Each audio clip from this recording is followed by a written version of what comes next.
সকল মাছ চাষি ভাই বন্ধুরা আসসালামু আলাইকুম। আশা করি আল্লাহর অশেষ রহমতে সকলেই ভালো আছেন এবং সুস্থ আছেন।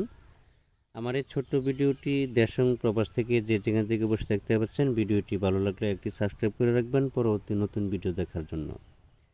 আজকে আমি আলোচনা করব শিং মাছের বিষয়ে।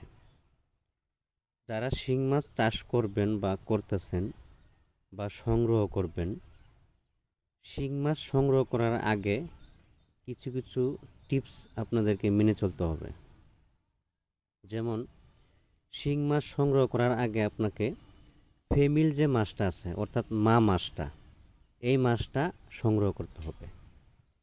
মেল মাছটা আপনার দেখা যাচ্ছে যে 100%-এর ভিতরে আপনার 90% ফেমিল মাছ সংগ্রহ করতে হবে এবং কি 10% মেল মাছ সংগ্রহ করতে হবে। এই হলো 100%।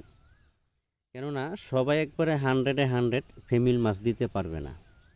আপনার এই মাছগুলো চিনে বা বুঝে যাচাই বাছাই করে মাছের পোনাগুলো সংগ্রহ করতে হবে এবং কি বিশ্বাসযোগ্যতার মাধ্যমে যদি কেউ পরিচিত থেকে থাকে তার মাধ্যমে আপনি সংগ্রহ করতে পারবেন। কারণ যদি আপনি এবার এসে মাছের পোনা সংগ্রহ করেন বা পুকুরে কালচার করেন, তাহলে দেখা যাচ্ছে যে মেল যে মাছটা আছে এটা 30-35টা 1 কেজি হয়, আর ফেমিল মাছটা 8 থেকে 10টা 1 কেজি হয়।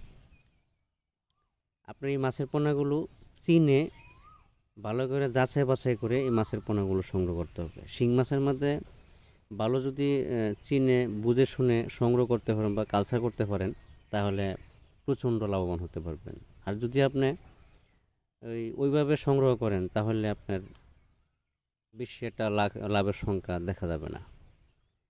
কারণ ফেমিল মাছটা হলো সবথেকে ইম্পর্টেন্ট, এই একটা গুরুত্বপূর্ণ বিষয়।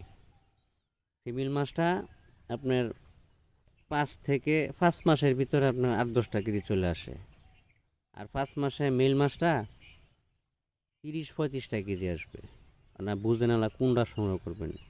যত আদার্স যত প্রকার মাছ আছে দেখবেন যে ফিমেল মাছটা ছোটো থাকে, মেল মাছটা বড় থাকে, কিন্তু শিং মাছের ক্ষেত্রে পুরোটাই আলাদা। এই জন্য একটু ভেবেচিন্তে যাচাই বাছাই করে মাছের পোনাগুলো সংগ্রহ করবেন। আজকে এ পর্যন্তই। সকলে ভালো থাকবেন। কথা হবে পরবর্তী ভিডিও।